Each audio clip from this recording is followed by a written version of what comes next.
Hello, everyone. I want to thank you for joining us for this podcast. I'm Mike Kettles with Cure Glaucoma Foundation, and I'm also a glaucoma patient. We are joined today by Dr. Tosin Smith with Glaucoma Associates and Dr. Devinder Grover, also with Glaucoma Associates of Texas. So the idea behind this really was to, as a glaucoma patient, I've been thinking about the questions I have on how the current COVID-19 environment affects my glaucoma, treatment, getting eye drops, et cetera, et cetera. And so we thought we would do this kind of question and answer session with the doctors to try to answer those questions. We will cover a number of things in this podcast, and we hope you all find it very informative and helpful. How do I prepare for my glaucoma visit? As glaucoma patients, we know what the routine has been for many years for doctors' visits. But for any visit to a doctor at this point in time, I would recommend that it's important to be timely when you come to the office, because the essence here is to keep a certain flow of patients going through the office. We don't want people to come in late, but we also don't want you to come in too early, because otherwise you may have to wait in the parking lot for your specified appointment time, just so that we can avoid having too many people in the office at the same time. It's important to know what your medications are, because remember, we say the visits are very concise and straight to the point. Know what your medicines are, bring them with you so that if there are any questions concerning your medication, we don't have to spend time trying to figure out what they are and what you're actually doing at home. Take time to look over all your medications and see if you have need for medication refills. It's always good to check what your prescription balances are and know your refill needs so that you can request refills when you're at the doctor's office. Look at your insurance requirements for any visit and make sure that you have the current referral available for your visit. If necessary, you can actually call the office to make sure that you have what you need to be seen by the doctor that day. Your questions. People have questions about their condition all the time. Sometimes we see the doctor and we forget everything we wanted to ask. So writing down your questions is good practice. Be concise about what they are so that when you can go through the questions with your doctor and get the answers that you need at the time of the visit. Some people get home and realize that they haven't asked the questions that they have, and so the questions have not been addressed. If you have any symptoms at the time of a scheduled visit, like a cold or maybe you're running a temperature, calling the office to verify to make sure that you report the symptoms that you're having then it makes your appointment seamless. There are certain offices that are doing a pre-registration or history taking before you come in. Some physicians are opting to be able to do this with an application on your phone. That process is evolving. That may be one of the things that you may have to do in the future. If you're going into a physician's office, what they then do is there is an app where you can pre-register for the visit, but it also is able to get a brief history from you so that when you come into your visit, that visit is shortened. Those are things you may need to think about as we go through this learning process of the new way of doing things together. Appointments are going to be different now that COVID-19 is here. And what should I expect to be canceled, and maybe what appointments do you want me to keep? And how do you decide? I know it has been a really trying time for patients, considering what we're all going through as individuals and as a nation. And it's mostly for patients who have a chronic disease like glaucoma. In trying to decide what appointments of your general appointments to keep, a lot of people are concerned about their eyes, and the tendency is they want to hear back from their eye care providers, which is what we're trying to do today, provide some guidance. As glaucoma patients, we've had to reschedule some patients' appointments lately, but with the state starting to open in Texas, we're starting to look at that and decide which people need to come into their appointments. And so there will be a reconnection, usually initiated by your doctor's office, as to, after evaluating records and looking at your disease state, where things are, to decide who needs to come in right away and who can be moved along. And also there's some processes that have been changed in this time. Can you describe then the procedures I can expect to see when I come to the office that might be different from what I experienced before? Basically, everything has changed in the healthcare system in our interacting as a society after COVID-19. And in truth, it actually may change us irreversibly on how we interact with one another moving forward as a society, being it in your doctor's office, at a movie theater, in a grocery store, or at a park. What we're doing as a practice in most healthcare related fields are really trying to, again, maximize the patient safety, maximize the safety of the staff, and then also maximize the safety of the doctors. So, I can walk you basically through what will likely happen, but for example, not everybody's doing the same thing, because this is a rapidly evolving field where it's going to take a little bit of learning, a little bit of what in theory is a good idea and what is in practice is a good idea. But essentially, what we're doing right now is every person entering the office, be it a doctor, a staff, or a patient, will have a mask that will be worn at all times. Will have their temperature checked, and will be asked, be asked to sanitize their hands. Then they will be taken into a workup room and worked up by a technician. And right now they're asking to stay in that workup room. We're rearranging the waiting area to make sure everything is appropriately socially distant to keep people safe. And in truth, the safety when everybody in one place is wearing a mask is actually very, very high.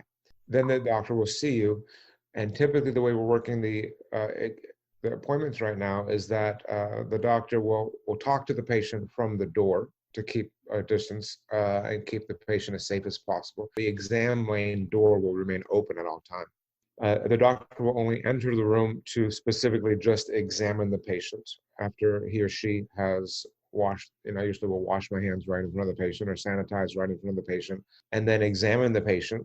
At that time, I ask them not to talk, and I do everything I can to minimize my talking while I'm examining the patient. Once I'm done, then I'll get up and stand back at the door and have a thorough discussion with the patient about everything. And that's what the extent of the exam is, essentially. Gone are the days, basically, where you're waiting 2 hours or an hour in the office for multiple tests. Patients are coming in for a quick exam and then leaving. We are separating our visits, and this, I think, is a thing that is now going to be the new reality, where patients are going to come in at one time for just a testing, for either a picture, an imaging, a visual field, what have you. At that moment, they'll have their vision checked and have a pressure check. They'll get their test and then they'll go home. 1 to 4 weeks later, the patient will be contacted by the doctor's office and either have a discussion with the physician at that time using a telemedicine outlet, or the patient will be invited to come back to the office for a face-to-face conversation with the physician. But we felt that that's the best way to, number one, provide the fastest and most efficient quality of care. Number two, minimize the patient's time in the office. And number three, keep everybody safe while still providing the highest level of care. What kind of equipment do I need as a patient to facilitate that visit? Do I have to have a computer with a camera, or is it just a phone call, or what works best? Ideally, what's interesting about the eyes is that we still need an exam, and we still need certain data points when it comes to telemedicine. It is nice to have a video component so we can actually see the eye. You'd be surprised just by looking how closely you can rule out a couple things with the eyes just by video. A lot of the computers that are available now do have some type of camera. Even most phones have the ability these days to have a camera and have some type of telemedicine visit. We are finding outlets and mechanisms to make that as user-friendly as possible, and there are already a couple platforms available. An isolated telemedicine visit will only give us a small piece of the picture, and we need to, at least in certain situations for monitoring, know a couple things, specifically your eye pressure and your vision. And a lot of that can be done with just a quick a quick visit to the office where the patient comes in, gets their pressure checked, gets a test, and then goes home. And depending on what it shows, if we see a little bit of worsening or if we see the pressure is high, we can make a change and recommend a change over the phone, and that would have saved the patient from coming back in. If they're having any subjective complaints or concerns, they're having eye pain or sudden vision loss or even subtle vision loss, a lot of that still has to be done. You still need a good exam. But as far as what you need for a telemedicine visit, a computer with a camera or almost every smartphone available to these days has that ability. We can do it via just a phone call. That is less ideal, but that can still be done. But we're trying to come up with ways, almost like a hybrid model, where we're going to be able to incorporate a quick exam with a more lengthy telehealth visit to, again, maximize the quality of our exam, maximize the safety of our patients, and minimize their interaction with the healthcare system. Just to add to that, for many people, having telehealth visits is not something that we're used to. And the process of being able to actually get onto a call can be cumbersome for some of our patients, especially people who are older. So this is usually, apart from having the hardware that you require to do it, usually it involves a process where somebody calls you from the office to schedule that appointment, and then you get an email with a link. This is if it's a video call. And then you're able to click on that link, and then you may be put into a waiting room, and then eventually the doctor then lets you into the office, so to speak, and then you have that interaction with your physician. For the phone visit, which is the other option, that's a lot easier. You just get a phone call from the doctor's office, and the telehealth visit that's done via telephone is then completed. And both of them are beneficial for different things. For instance, a telehealth visit to follow up on a hybrid, the hybrid visit, which is a partial visit with a follow-up phone call, because the information is already received by the physician, maybe one where you discuss results or discuss the tests that have been performed in the office. Whereas a video call might be one for where you call in with an urgency, and in trying to decide, maybe we'll have a video call and take a look at the situation and say, okay, we think you need to come in. For right now, these are the changes that we need to make. As a patient, will I need to bring my own mask, or will they be provided? Generally speaking, right now, the state of Texas actually requires patients to always have a mask on when they come into a physician's office. Because of that requirement, all patients who have to come into our office need to wear a mask, not only for their own safety, but the safety of everybody else.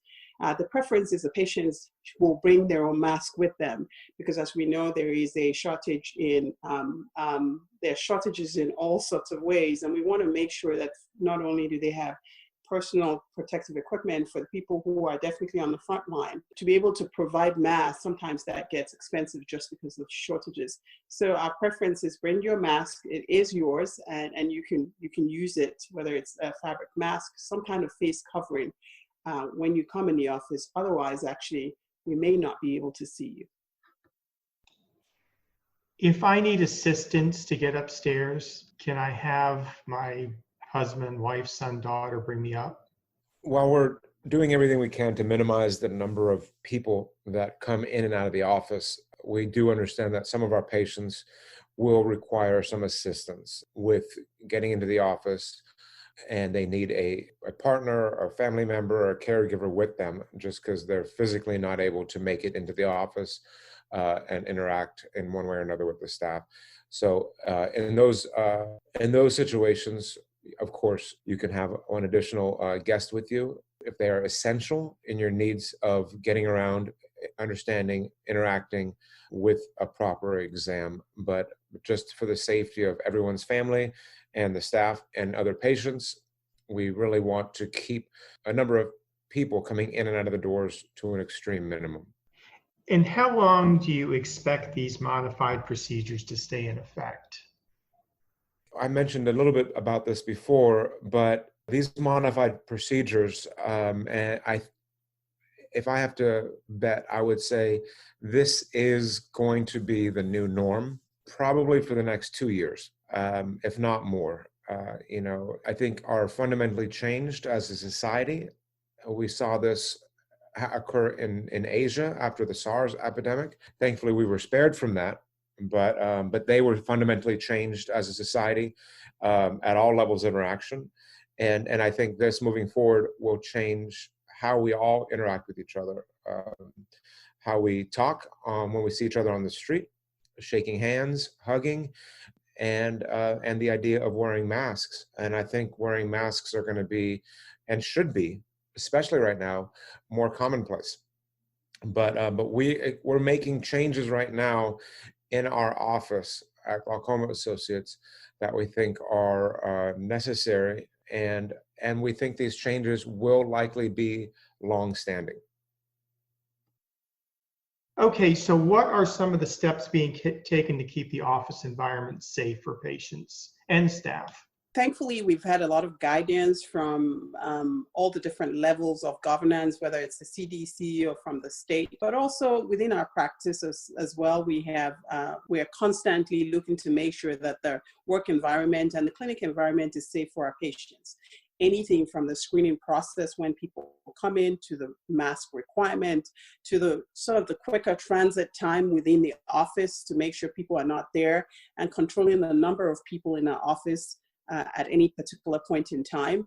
As an office, there is a constant cleaning going on. One of the reasons why we try and keep you in the same room throughout your whole exam is once you leave the room, there is a cleaning up down of that room before the next person is allowed into the room, just to make sure that there is a reduced likelihood that there will be anything in a room. If you had to move from room to room, that will be hard to keep up with.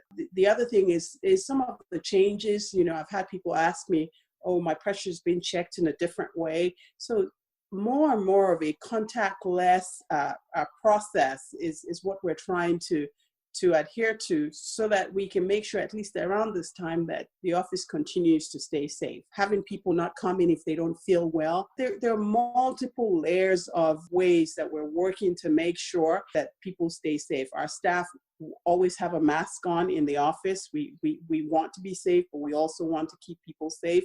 Their temperatures are checked as well, so it's not just the patients that are having that done.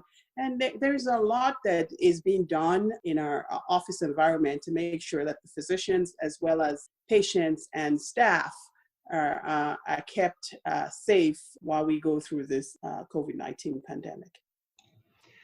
If I find out a family member or someone I've been in contact with has COVID-19 and I needed to have an appointment for my glaucoma, what procedure should I follow?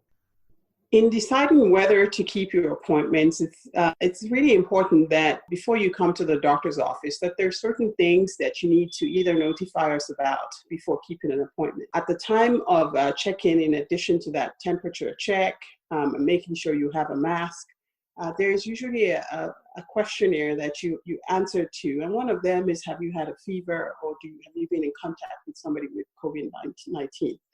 Typically, the preference is that you have a 2-week quarantine period if you have that type of contact before you have to come in the office, just so we can make sure that environment continues to stay safe. So my first guidance will be, if you do have a temperature or you have had some kind of contact, if you could call the office and notify the staff, that would be good, so we can get you through that period of quarantine to get you safely back into an office. If you come through that without having any symptoms. The other thing is, if you know you do have a temperature, do avoid actually coming in to notify us about that, so that we can keep the office environment safe. Can you make some recommendations on how I can safely get my medications from the pharmacy? And can I get extra supplies of drugs? This is also as far as getting your drugs and getting adequate supplies from the pharmacies, that's a real and valid concern for patients as well as for doctors. Thankfully, a lot of pharmacies have drive-through pickups I think it's a great time to continue to use the options to be mailed to at home. A lot of the medications that are temperature sensitive will be shipped on ice or within a temperature controlled environment, which is important, especially as we enter the summertime. There are shortages regarding supplies, regarding medications. We talked about personal protective equipment. We are going to see disruptions of supplies of medical goods and drugs. I think it's extremely important to stay engaged with your physician. If you're having problems getting access to a medication or getting access to your what you need, talk to your doctor. Oftentimes we can provide some type of substitution, provide some type of advice, or provide some other resources of different pharmacies around. And usually a phone call will work. But this is something where it's constantly evolving. But usually if a patient is on medication X and say, for example, there's a shortage of it, because we've experienced shortages before. And if there's a shortage of it, then we have ways of providing some type of substitutions in those extreme examples. Okay, and then I just want to ask a few questions about financial hardship. A lot of people have lost their jobs or may have lost some insurance coverage. What do they do in terms of checking with the doctor's office to see whether they can afford the visit, how much it will cost them out of pocket, and then as far as paying for medications goes as well? As we know, this is a difficult time for people in general. People are definitely losing their jobs and sometimes losing their insurance plans. If by any chance you come to a point where your medication becomes unaffordable, I think the very first thing to do is to go ahead and notify your doctor's office, not just stop the drop, because we know the impact of elevated pressure on our glaucoma, and we really are working hard to preserve vision here. So my recommendation, first of all, is let the doctor's office know. At times, we can definitely switch you from the medications to a combination that is less expensive. And also there are different programs. Pharmaceutical companies have programs available that we might be able to point you to be able to get your medications free or somewhat subsidized. And then there is also the options of, many physician offices have a sample that might be able to tie you over while you are trying to figure out all the multiple sort of bills that you have to deal with. So reaching out to your doctor's office, and those are some of the options that we have there. Just as an add-on, for those people who do have insurance, who are trying not to have to go to the pharmacy multiple times, a 90-day supply is something more and more doctors' offices are offering, such that you have your medication available to you for extended periods of time. Thank you. So another question is, if I do get COVID-19, will it affect my glaucoma? We're still learning so much more about every day, every week, on how COVID-19 is affecting the body. And although the coronavirus is a well-known entity that is not new, this specific strain is doing things that are surprising to the way the whole body works. And we're learning about this from out of other countries, as well as out of places in New York, and where people have had to battle with this on the front lines last month with this pandemic. What's interesting about the eyes, and this also touches upon the idea of safety, is we're looking at all the studies that are coming out of China and other health facilities that have had to deal with and treat patients with COVID-19. And a lot of studies out of Asia, they took patients that had known COVID-19. They were admitted to the hospital with, test positive showing they had the virus. And they did swabs of the eyes and took tear film samples, and they tried to culture or find a way to isolate the virus from those specimens. And virus particles are only found in maybe 1% to 2% of patients, depending on the case study. It was actually very hard for them to isolate the viral particles. So that, reassures us as eye care professionals and ophthalmologists, because we know that the risk of being contagious and getting it from the tear film is relatively low. We still are taking every precaution in the office to ensure safety and being extremely diligent about wiping everything down. But we don't think that, it is shown to be contagious in the tear film, there are some patients that have had known COVID-19 that have some form of a pink eye, which is the most common thing that can happen to the eye, but that's relatively rare. And I would say that the other common causes of pink eye, the normal pink eye that we see with just the common cold or with an infection that's not COVID-19, is probably going to be much more common. And just the other big thing to take a step back and think about during this whole pandemic is COVID-19 is not the only bug out there. We still are battling the flu. We're still battling the common cold.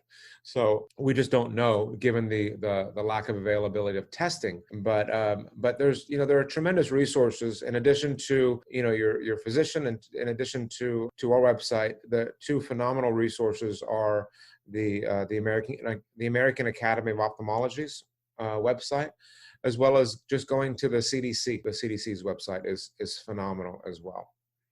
Okay, thank you. Are there ways I can self-assess or monitor my glaucoma at home?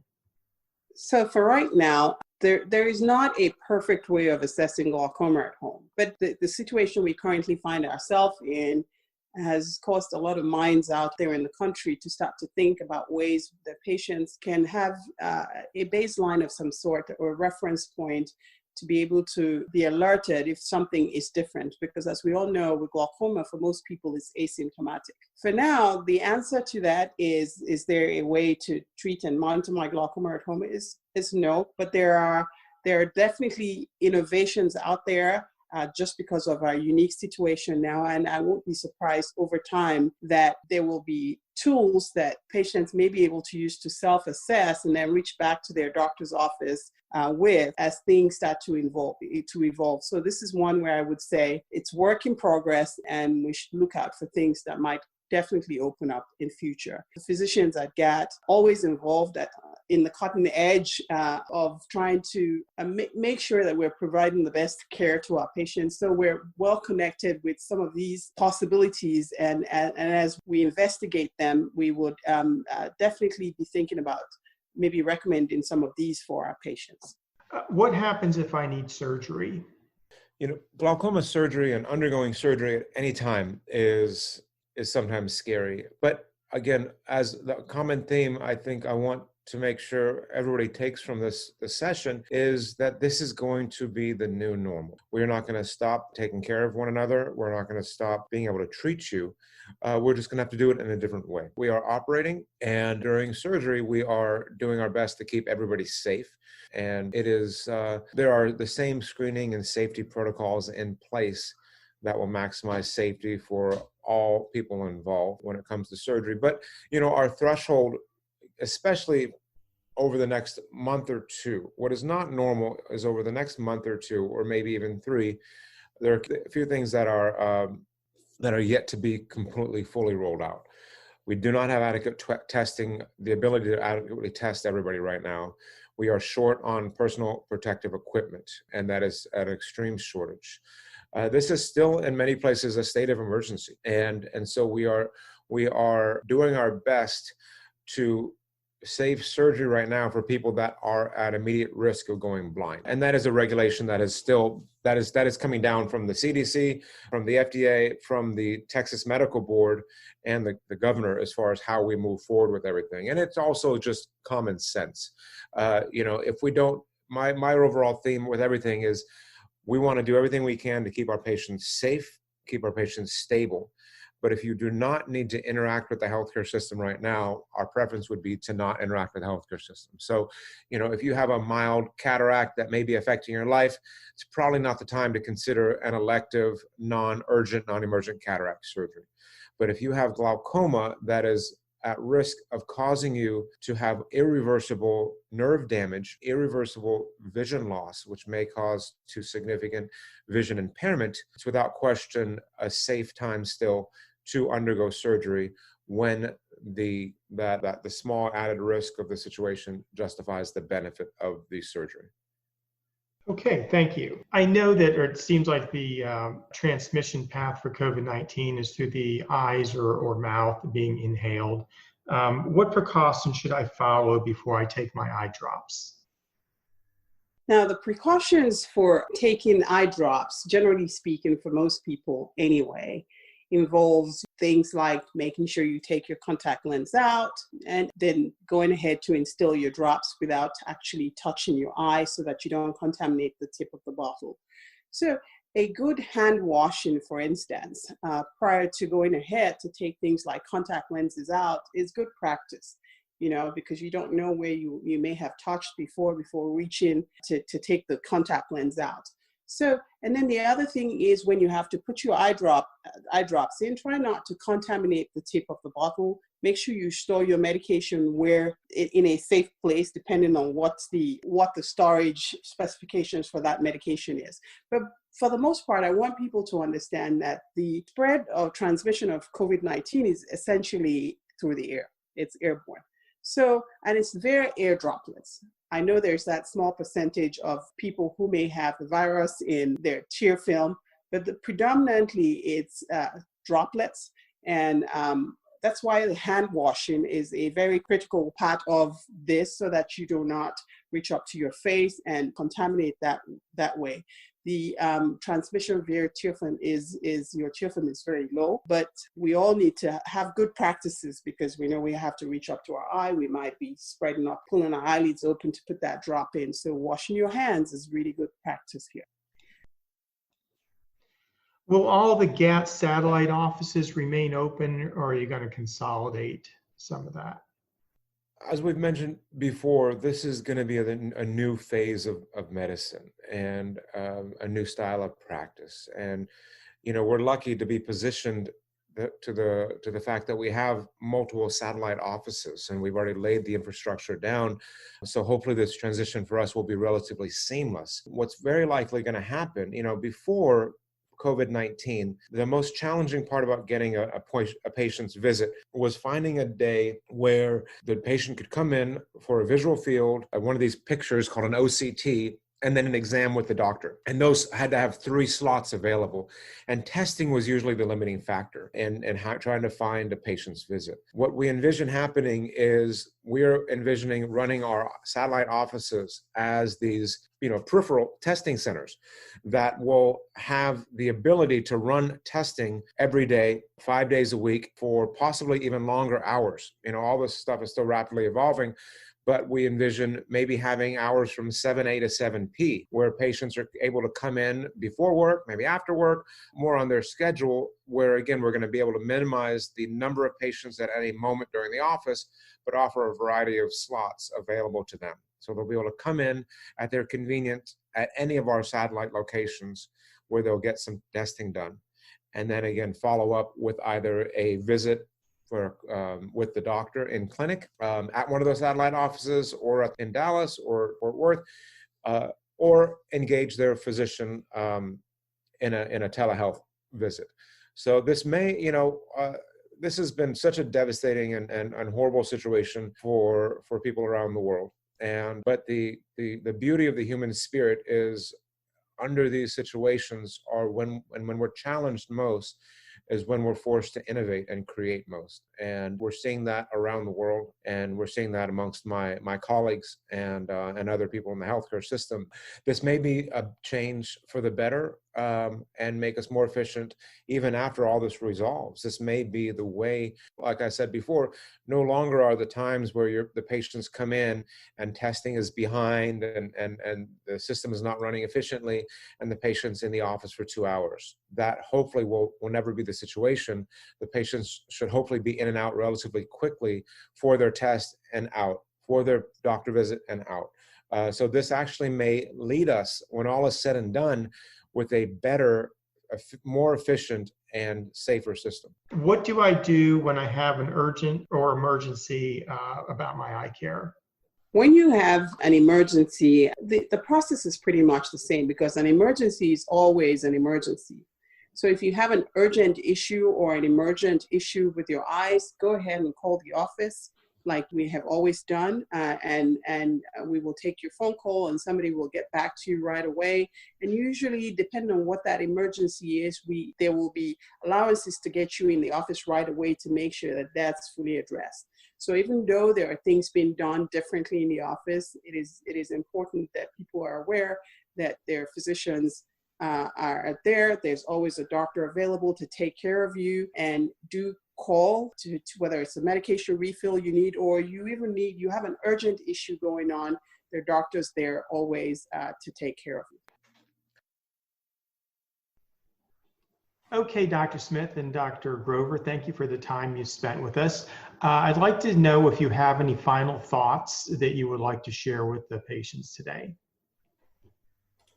Just bringing this all together, one thing that's always made the physicians and the staff at Glaucoma Associates of Texas stand out is our ability to continually evolve and innovate and think out of the box when it comes to glaucoma medical and surgical care. That it's because we're all like-minded and being willing to adapt and to constantly change given the current medical and surgical environment. And that's also true now given the current global pandemic. So I think that has led us in a very flexible and situation to be able to rapidly adapt to the constantly changing situation. So please be assured that your doctors and our team overall are constantly changing, constantly learning, constantly using all the greatest resources available to us from the FDA, the Medical Board, the American Academy of Ophthalmology, to ensure that we are providing the highest quality of care in the safest possible way based on current guidelines. And we are constantly going to continue to evolve and constantly going to have a seat at the table to advise people on the state and national level on the best practice patterns for glaucoma care. So we're here for you, and we are always available, a phone call away for any of these concerns. If you have any questions about anything that was discussed today or need for clarification, reach out to our office, and we're available. For me, my final thoughts for you would be, as patients, to come in with a lot of patience and to be amenable to flexibility. It is a different time. It's different from what you're used to, but we want you to be aware that some of these changes that you see are to create a safer, efficient environment for all of us involved. So be patient with us, be flexible as your doctors work through this change we're all going through, because the goal is ultimately to provide that excellent care to you in a safe environment. Well, this has been very informative. I want to thank the doctors at Glaucoma Associates for sharing their knowledge with us, and also thank you, listeners, for being with us. We hope that you found this informative and that it helps you to facilitate your visits.